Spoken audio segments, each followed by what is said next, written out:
Hello guys, तो आ चुके हैं हम अपनी नेक्स्ट वीडियो पे। गाइस, पिछली वीडियो पे हमने बनाया था एक कैलकुलेटर जिसे हमने अच्छे से समझा था। अब नेक्स्ट लेवल प्रोग्राम हमारा आ चुका है। हम एक ग्रेड सिस्टम बनाएंगे।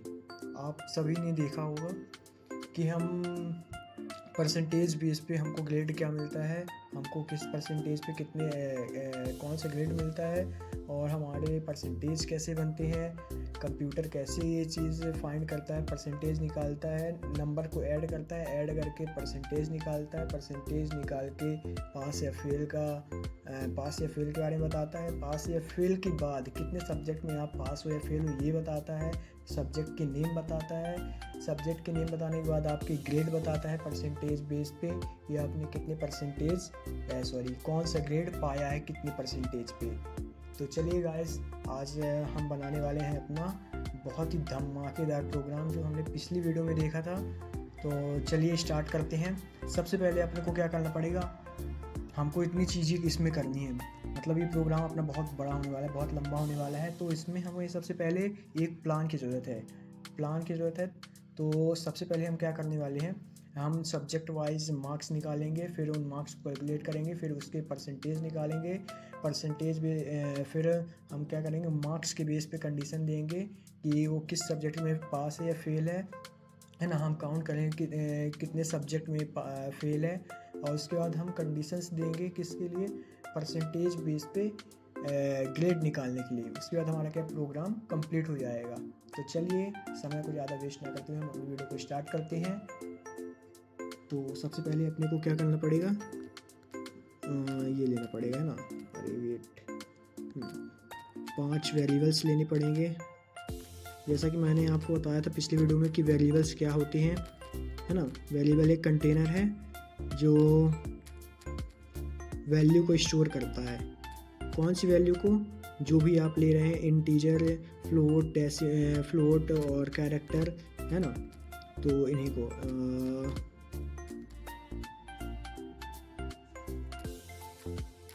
इंटर मैथमेटिक्स नंबर, है ना। गाइस, कहीं पे गलती हो तो बता देना। ओ सॉरी, आप तो बता ही नहीं सकते, कोई ना, मैं खुद ही देख लूँगा। Inter mathematics number, no number नहीं, मार्क्स। नंबर से ज़्यादा मार्क्स अच्छा लगता है सुनने में, है ना गाइस। मार्क्स बोलने में एक अलग ही आनंद आता है। नंबर क्या है, अरे नंबर कुछ नहीं होता। इनपुट, ये हमने अब हमारा सेकंड सब्जेक्ट क्या ले लेंगे हम, क्या ले लिया है, इंटर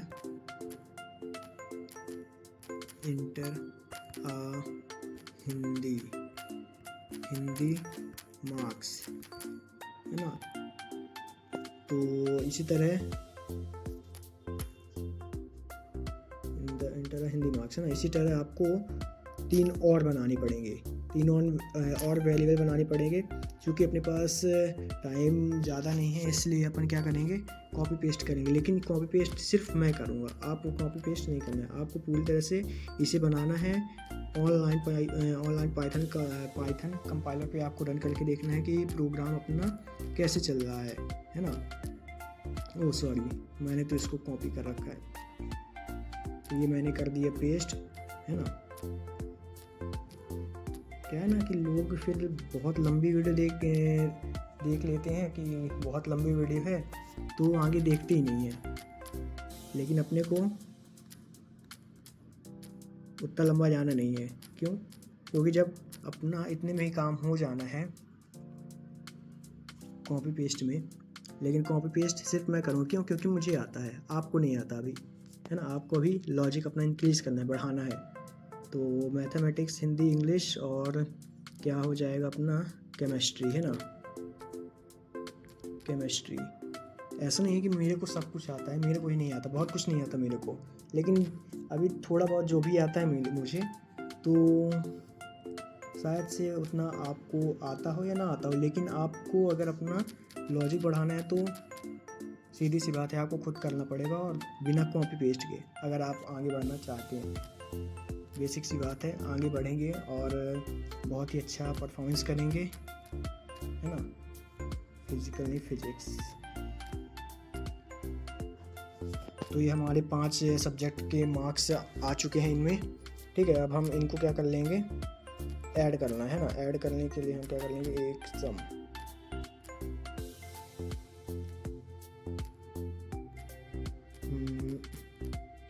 subject1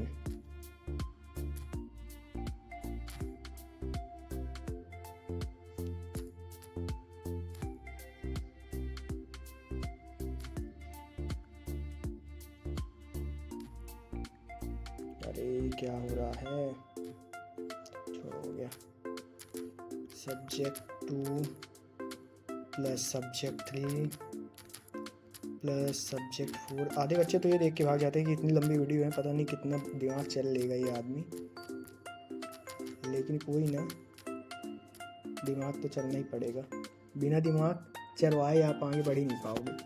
तो हमने 5 सब्जेक्ट ले लिए हैं, पाँचों के नंबर ऐड होंगे। अब हमें क्या करना है, परसेंटेज निकालना है।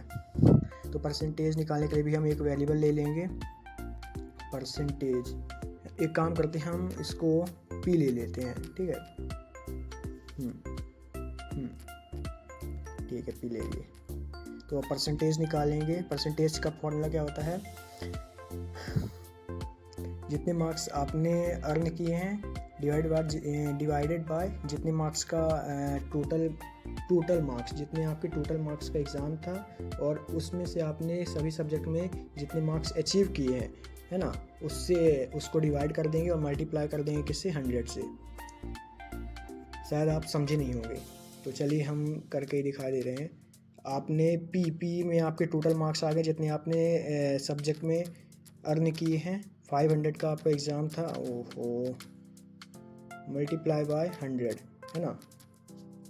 इतना तो आपको पता ही होगा यार, इतनी बेसिक सी चीज़ है, 10वीं 11वीं की चीज़, 10वीं 11वीं की भी नहीं, 7वीं 8वीं की, 7वीं 8वीं की भी नहीं, 5वीं 6वीं की, इतना तो पता ही होगा यार।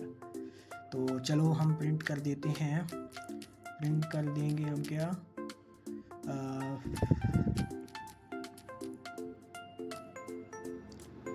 Your total subject percentage, your total subjects percentage.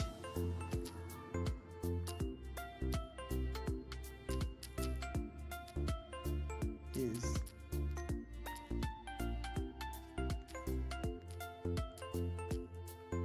PER। एक चीज़ हमने गड़बड़ कर दी, क्या गड़बड़ की, हमने कुछ बताया नहीं कि यहाँ पे हो क्या रहा है। तो ऐसे एक अच्छा प्रोग्रामर वही होता है जो अपने प्रोग्राम को ये बताए कि उसमें हो क्या रहा है ना। तो यहाँ हम क्या कर रहे हैं, कैलकुलेट सब्जेक्ट मार्क्स,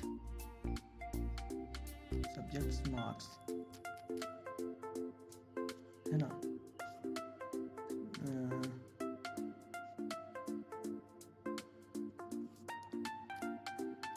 यहाँ पे हम क्या कर रहे हैं,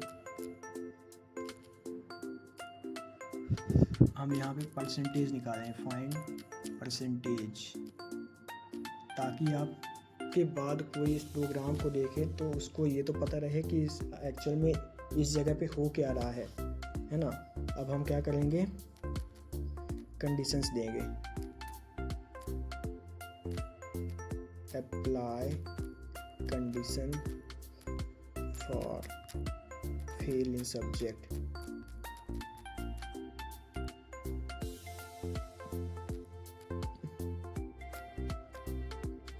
तो हम सबसे पहले एक वेरिएबल ले लेते हैं। तो काउंट हमने एक वेरिएबल ले लिया है, काउंट में हमने क्या कर लेंगे, 0, है ना। 0 क्यों किया है, ताकि हमको आगे काउंट करने में प्रॉब्लम ना जाए, कि आप काउंट करने में सब्जेक्ट में कि कितने सब्जेक्ट में वो फेल है। काउंट इक्वल टू 0 का मतलब आपको अभी आगे समझ में आएगा। तो इफ़ यदि हमारे सब्जेक्ट 1 में, है ना, हम यहाँ पे हम क्या कर रहे हैं, सब्जेक्ट वाइज फेल के लिए कंडीशन अप्लाई कर रहे हैं ना, कि किस सब्जेक्ट में फेल है। तो सब्जेक्ट 1 हम पहले लेकर चलेंगे। तो सब्जेक्ट 1 में अगर उसके मार्क्स जो हैं तो 33 से लेस है, 33 से पासिंग है ना, यदि किसी के भी मार्क्स 33 से लेस है तो वो क्या करेगा, सॉरी ग्रेटर है,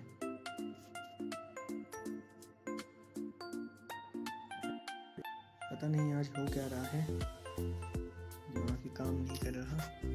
तो 33 से कम थोड़ी होंगे, 33 ज़्यादा थोड़ी होंगे, तब फिर 33 से अगर किसी के सब्जेक्ट में मार्क्स अगर 33 से कम है तो वो किस में आएगा, फेल कंडीशन में। सबसे पहले हमारा काउंट +1 प्लस इक्वल टू 1। इसका मतलब ये है कि अगर हमारे जो सब्जेक्ट 1 में जो मार्क्स है अगर वो 33 से कम है ना, 33 से कम है, तब ये हमारा क्या करेगा, रन करेगा। और रन करने के बाद क्या होगा, काउंट के अंदर +1 होगा, मतलब एक सब्जेक्ट बताएगा कि इस सब्जेक्ट में फेल है तो वो सब्जेक्ट आ जाएगा, ठीक है ना। यानी कि एक सब्जेक्ट ये काउंट हो जाएगा, मतलब काउंट में फिर उधर क्या हो जाएगा 1, है ना। तो यहाँ पे अपना सब्जेक्ट कौन सा होगा, प्रिंट सब्जेक्ट में सब्जेक्ट नहीं, you are failed in mathematics. Okay, आप मैथमेटिक्स में फेल हो चुके हैं। अब हम इसको फिर से, हम नहीं, सिर्फ मैं, आपको ये खुद बनाना है, एक बार नहीं 4 बार बनाना है और रन करके देखना है। तो गाइस ये हमने कर दिया है कॉपी पेस्ट, है ना। यहाँ पे हमारा दूसरा सब्जेक्ट है ना, एक सब्जेक्ट के लिए हमने बना लिया। मान लो कि कोई 33 से कम मार्क्स पाया है, ठीक है ना, मान लो किसी के 25 मार्क्स है, तो वो ये प्रोग्राम रन करेगा, काउंट में 1 होगा, मतलब एक सब्जेक्ट हो गया है, मिल गया अपने को फेल वाला। और फेल के लिए बता देगा कि आप किस सब्जेक्ट में फेल हैं, है ना, कौन से सब्जेक्ट में आप फेल हैं, ये प्रिंट होकर मिल जाएगा। और नीचे आ गया दूसरा सब्जेक्ट, अगर दूसरे सब्जेक्ट में मार्क्स आपके 33 से कम है तो ये काउंट कर लेगा, मतलब पहले एक काउंट किया और उसके बाद दूसरा काउंट कर लेगा। दो सब्जेक्ट हो गए आपके और दोनों सब्जेक्ट के मार्क्स और नेम, दोनों सब्जेक्ट के नेम दिखा देगा, है ना। तो यहाँ पे सेकंड सब्जेक्ट हमने क्या लिया था, हिंदी। अगर किसी को समझ में ना आए तो प्लीज़ कमेंट करिए और मुझे बताइए ताकि मैं और इम्प्रूव करूँ। हाँ, एक चीज़ और, हमने यहाँ पे इल्स का यूज़ नहीं किया, इल्स नहीं, एलिफ का यूज़ नहीं किया। इल्स का यूज़ तो सी लैंग्वेज में होता है, C++ में। तो यहाँ पे हमने एलिफ का यूज़ नहीं किया है। क्यों यहाँ पे हमने एलिफ का यूज़ नहीं किया है? एलिफ का यूज़ हम कहाँ पे करते हैं? एलिफ का यूज़ हम वहाँ पे करते हैं जहाँ पे हमें ये कंडीशन अप्लाई करनी हो कि ऊपर वाला नहीं चले तो नीचे वाला तो कम से कम चलेगा ही चलेगा, है ना। अगर ऊपर वाला नहीं चल रहा तो नीचे वाला चले, है ना। लेकिन हमको यहाँ पे वो कंडीशन नहीं लगानी है। क्यों नहीं लगानी है? क्योंकि हमें यहाँ पे सब्जेक्ट वाइज, मतलब अलग अलग सब्जेक्ट को काउंट करना है ना, किस सब्जेक्ट में किसी एक पर्टिकुलर सब्जेक्ट के लिए हम लेकर चल रहे हैं ये कंडीशन। यानी कि मैं सीधे से बताता हूँ, जैसे आपके जो 5 सब्जेक्ट हैं, तो मान लो कि अगर आप एक सब्जेक्ट में फेल हैं, है ना, और आपने एलिफ की कंडीशन लगा के रखी सब में, तो वो क्या होगा कि वो खाली एक सब्जेक्ट के लिए चेक करेगा और बाकी 4 सब्जेक्ट आपके चेक नहीं करेगा कि 4 सब्जेक्ट में आप पास हैं, आप फेल हैं कि नहीं है ना। तब अपन क्या करते हैं, एलिफ का यूज़, है ना। लेकिन यहाँ पे उसका यूज़ नहीं करना है। क्यों? क्योंकि आपको सब्जेक्ट वाइज चेक करना है कि इस सब्जेक्ट में पास है कि फेल है। इस सब्जेक्ट में फेल है तो ये काउंट हुआ, है ना, सब्जेक्ट का नाम आया। दूसरे सब्जेक्ट में फिर दूसरा सब्जेक्ट देखा, है ना, दूसरे सब्जेक्ट में फेल है, इसका नाम आया। इस तरह से चेक करना है। इसलिए आपको यहाँ पे ये कंडीशन अप्लाई करनी पड़ेगी, है ना। तो हम इसको कॉपी कर देते हैं, फिर से यहाँ पे पेस्ट कर दिए।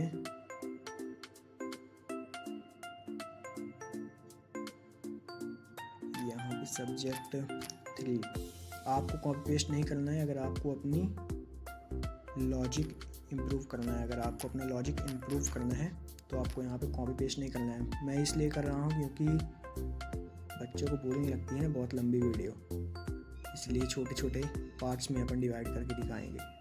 छोटे छोटे पार्ट्स में नहीं, फास्ट करके दिखाएंगे। सब कुछ अच्छे से समझ में आया होगा तो कमेंट करिएगा ज़रूर और बताइएगा मेरे को कैसी वीडियो रही, ताकि मैं आगे और इम्प्रूव करूं और अच्छे से आपको समझा सकूं। कोई भी गलती हो तो बता दीजिएगा प्लीज़। यहाँ पे 4 होगा, एक सब्जेक्ट और। इसको कॉपी कर लेते हैं। क्यों, कॉपी तो पहले से ही था। अरे वो 2 तो कॉपी थे, कौन डिलीट करे बार बार। सब्जेक्ट 5 केमिस्ट्री हो गई। केमिस्ट्री वही है जो सबकी बैंड बजाती है। फिजिक्स, हमने फिजिक्स लिख दी है यहाँ पे। फिजिक्स, हाँ भाई, स्पेलिंग नहीं आती मेरे से स्पेलिंग नहीं आती भाई, मेरे से नहीं आती स्पेलिंग, नहीं आती तो नहीं आती, अब क्या करें, नहीं आती बस, नहीं आती बस। तो अपना प्रोग्राम जो है तो वो करने वाला है।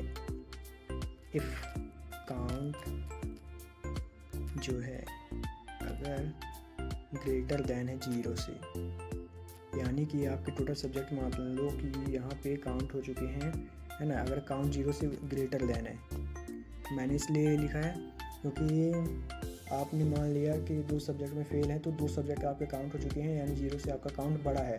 तो ये क्या प्रिंट करेगा, प्रिंट बताएगा कि आप कितने सब्जेक्ट में फेल है ना। तो यू आर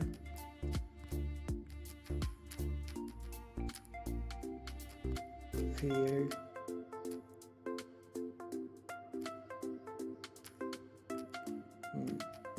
टोटल, हम यहाँ पे F का यूज़ कर लेते हैं। F का, ये F का यूज़ हमने यहाँ पे क्यों किया है वो आपको आगे चल के पता चलेगा। ये भी एक डिस्क्रिप्शन के लिए होता है, मतलब एक तरह से ये होता है कि हम इसके अंदर ये कर्ली ब्रैकेट का यूज़ करके वैल्यू डाल सकते हैं ना। समझ में नहीं आया होगा, कोई ना, इसी में आपको एक अलग से वीडियो बना के समझा दूंगा। ये बहुत ही अच्छी चीज़ है पाइथन के अंदर। काउंट सब्जेक्ट, क्योंकि हमें बीच में नंबर चाहिए है ना, इसलिए कौन बार बार अलग से स्ट्रिंग बनाए दोनों को, है ना। तो ये हमारा यहाँ तक पता चल जाएगा कि हम कितने सब्जेक्ट में पास हैं। अब हम यहाँ पे क्या करेंगे, कंडीशन देंगे ग्रेड चेकिंग के लिए। उसके पहले हम क्या करेंगे बता देते हैं। कंडीशंस फॉर ग्रेड चेकिंग, है ना। ग्रेड चेकिंग के लिए हम कंडीशंस देंगे। यहाँ पे हम एलिफ का यूज़ करेंगे। मान लो कि अगर आपने टोटल सब्जेक्ट में, मान लो कोई एक स्टूडेंट है, तो वो स्टूडेंट जो है तो सभी सब्जेक्ट में मान लो कि अच्छे ग्रेड पाता है। मान लो सभी सब्जेक्ट में मिला के टोटल 500 में से 580 मार्क्स पाता है ना। यानी कि वो ए या ए प्लस के ग्रेड, ए या ए प्लस का ग्रेड पा रहा है, ठीक है ना। तो अगर वो एक मान लो कि ए प्लस का ग्रेड पा रहा है तो उसका सिर्फ ए प्लस ग्रेड प्रिंट होना चाहिए, है ना। और उसके बाद फिर कोई से ग्रेड प्रिंट नहीं होना चाहिए। तो हम क्या यूज़ करेंगे, एलिफ। यहाँ पे हमारा मान लो कि वो उसने ए ग्रेड पा लिया है, ए प्लस ग्रेड या फिर ए ग्रेड या फिर बी ग्रेड, कोई सा ग्रेड पा लिया, तो उसके अलावा दूसरी कंडीशन ना चले, यानी कि बी और सी टी डी ये सब कुछ ना प्रिंट हो। इसके लिए हम क्या करेंगे, इफ़ और एलिफ दोनों का यूज़ करेंगे ना।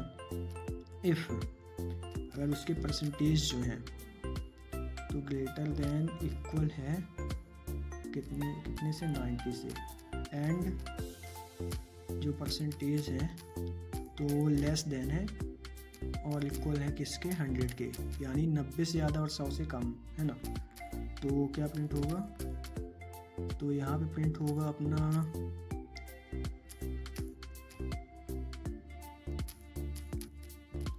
यू आर पास्ड इन नहीं, यू आर पास्ड विथ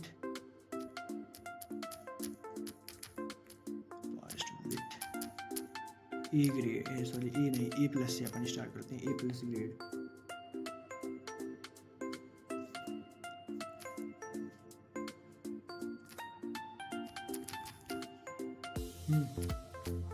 और एलिफ परसेंटेज अगर अपने ग्रेटर देन इक्वल है 75 से, है ना, एंड परसेंटेज है अपने, तो लेस देन इक्वल है किसके, 89 के, है ना।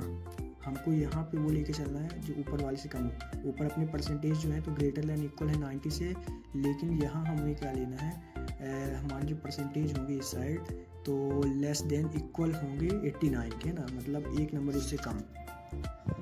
अगर एक नंबर 90 हो गया तो इसका मतलब क्या होगा कि वो ऊपर वाला प्रोग्राम ही चल जाएगा, नीचे वाला नहीं चलेगा। अगर 90 हो गया तो वहाँ पे लिखा है ना ग्रेटर देन हो या फिर इक्वल हो, तो यहाँ पे लेस देन या इक्वल, मतलब सभी में हमें ऐसे ही करना पड़ेगा। तो अब यहाँ पे हमने क्या प्रिंट कर दिया, /n you are passed with A grade, है ना, आप पास हो चुके हैं A ग्रेड से। तो अब हम नहीं, सॉरी, मैं इसको एक स्टेप, कुछ स्टेप्स जल्दी कर देता हूँ, है ना। एलिफ, अब हम कितना ले लेते हैं यहाँ पे, 60 ले लेते हैं एवरेज। चलो 60 74 बताया था ना, एक आपका ऊपर वाले से कम होगा एक नंबर। यहाँ पे अपन ले लेते हैं कितना, 50, यहाँ पे 59 हाईएस्ट, ठीक है ना। और यहाँ पे A+ लिखा है तो ये हो जाएगा अपना B ग्रेड, ये हो जाएगा C ग्रेड।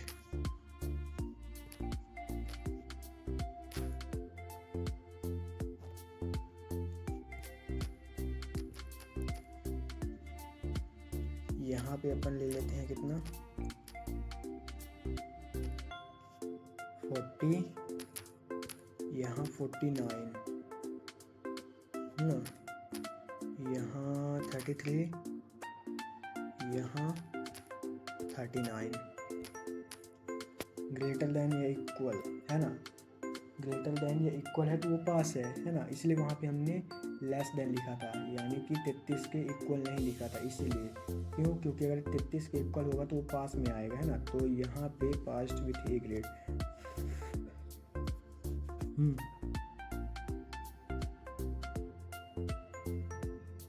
एक मिनट, हाँ कुछ ज़्यादा ही हो रहा है यहाँ पे, यहीं पे अपन कर देते हैं 33 से 49, क्योंकि मार्क्स ही बहुत कम हो जाएंगे फिर, उतने कम में थोड़ी ग्रेड बनता है इतने कम मार्क्स का। C D ग्रेड, है ना। तो यहाँ से ये अपना प्रोग्राम क्या हो गया, सही हो गया। तो एल्स, इसके बाद क्या होगा, इसके बाद ये होगा कि अगर इनमें से किसी भी क्राइटेरिया में बच्चा नहीं आ रहा है तो वो फेल्ड की कैटेगरी में चला जाएगा, है ना। किस कैटेगरी में, फेल की कैटेगरी में।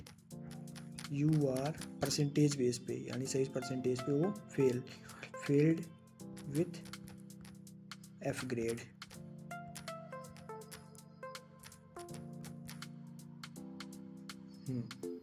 तो हम एक बार अपने प्रोग्राम को अच्छे से चेक कर लेते हैं, फिर उसके बाद रन करेंगे, क्योंकि प्रोग्राम बनाने के बाद उसको एक बार चेक ज़रूर करना चाहिए, है ना। इससे हमें पता चलता है, हमारी प्रैक्टिस भी ज़्यादा होती है और हमको एरर भी पता चल जाएगा, तो हम उसको सुधार लेंगे पहले ही।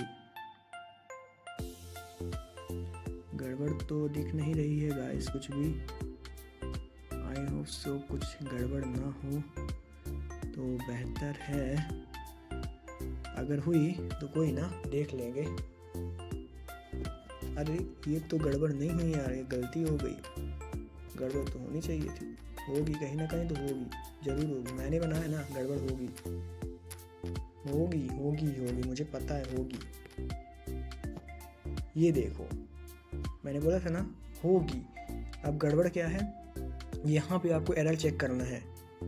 ये एक्चुअली मैंने जानबूझ के किया है, आपको पता नहीं होगा, ये मैंने इसलिए जानबूझ के किया है क्योंकि आपको पता चले कि एरर को कैसे चेक करते हैं। लाइन सबसे पहले यहाँ पढ़िए, मेन पाई के बाद लाइन 38 दिख रहा ना, तो अपने को इसमें एक चीज़ इसकी अच्छी है एरर की कि आपने को ये लाइन बता देता है कि किस लाइन में एरर है। और एरर क्या है, नेम एरर, नेम मतलब जो भी हमने वो क्या किया, हमने प्रिंट का नेम क्या कर दिया, प्रुंट कर दिया है। प्रुंट क्या होता है, प्रुंट कुछ नहीं होता है ना। तो हम चल के वहाँ पे अपना फिर से सही करते हैं। लाइन नंबर 38 उसने बताया है, तो हमें अगर देखो, ये देखो लाइन नंबर 38 है ना, तो ये 38 + 37 ऊपर हमने खुद से ही देख लिया प्रिंट। और कहीं है कुछ, और कहीं है भाई, भाई भाई भाई भाई भाई भाई, कहीं है कहीं है कहीं है कहीं है कहीं है, अभी तो नहीं दिख रहा। चलो देखते हैं सही हुआ कि गड़बड़ है, अभी वो तो पता चलेगा। 50, 40, 80, 50, 40, your total subject percentage is 52, you are passed with C grade, है ना। तो योर टोटल सब्जेक्ट, चलो ठीक है, परसेंटेज तो उसने दिखा दिया है ना, और 52% है ना। ग्रेड भी बता दिया कि 52% पे हमें C ग्रेड मिलेगा। अभी हमने फेल के लिए चेक नहीं किया है, चलो हम फेल के लिए चेक करते हैं, क्योंकि अभी फेल नहीं था तो उसने नहीं दिखाया। मान लो हमने एक सब्जेक्ट में 20 नंबर पाए, मैथ में हमने एक में 30 पाए, 70 पाए, एक में 40 पाए, एक में फिर से 30 पाए, ये आया अपना, ये है मेन चीज़। तो इसमें हमने सबसे पहले हमको क्या देखने मिला, your total subject percentage is 38.0 है ना। You are failed in mathematics, you are failed in Hindi, हमने मैथमेटिक्स में 20 नंबर पाए हैं, हिंदी में भी 30 नंबर पाए हैं, फिजिक्स में भी 30 नंबर, तो फेल्ड इन फिजिक्स है ना। अब हमको यही बता रहा है कि आप कितने सब्जेक्ट में, टोटल आप 3 सब्जेक्ट में फेल हैं है ना। तो 3 सब्जेक्ट फेल का दिखा रहा है। You are passed with D grade, लेकिन वाले हम 3 सब्जेक्ट में फेल है ना, लेकिन हम 2 सब्जेक्ट में पास हैं, इसलिए डी ग्रेड से पास हुए हैं। डी ग्रेड से हम फेल हैं 3 सब्जेक्ट में, लेकिन हमारा ऑल सब्जेक्ट जो मिला के है तो हम डी ग्रेड से पास हुए हैं है ना। अभी मेरे को एक चीज़ इसमें गड़बड़ दिख रही है शायद से, हमने अपने नंबर्स को प्रिंट नहीं किया है, प्रिंट करना चाहिए, ये भी प्रिंट करना चाहिए। योर हो जाती है यार गड़बड़, इंसान है तो इंसान से गड़बड़ होगी, मशीन थोड़ी है। गड़बड़ तो इंसान से ही होती है, गलती तो इंसान से ही होती है ना। हो गई मेरे से भी। योर टोटल सब्जेक्ट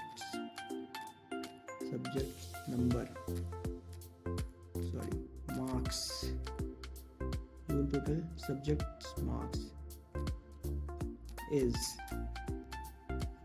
आपके टोटल सभी सब्जेक्ट में मार्क्स कितने हैं ये अब आ जाएगा।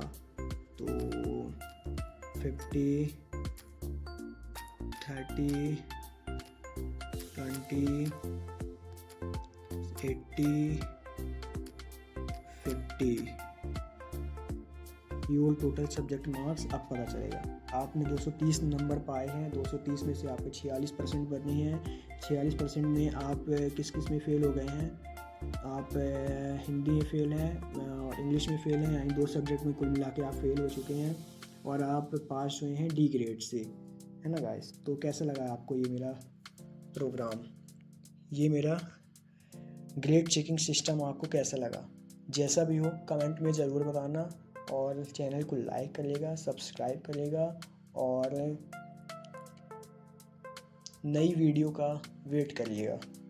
और एक बार और कहना चाहूँगा, जितना भी मैंने भी बनाया है, जितना भी मैंने करके दिखाया है, तो आपको ऑनलाइन पाइथन कंपाइलर पे जाना है, रन करना है, सेम टू सेम आपको सारा कोड सब कुछ मिल रहा है। देखिए, आप रन करिए, एक बार नहीं 4 बार रन करिए, और अच्छा इसको और अच्छा बनाने की सोचिए कि इसमें और क्या कर सकते हैं। क्योंकि मेरे हिसाब से तो मुझे लग रहा है कि इतना काफ़ी है, और अगर आप इसको 3-4 बार बनाएंगे तो आपका लॉजिक वैसे ही इंक्रीज़ हो जाएगा। सो अभी के लिए इतना ही, मिलते हैं अपनी नेक्स्ट वीडियो में। Tata bye bye, see you guys.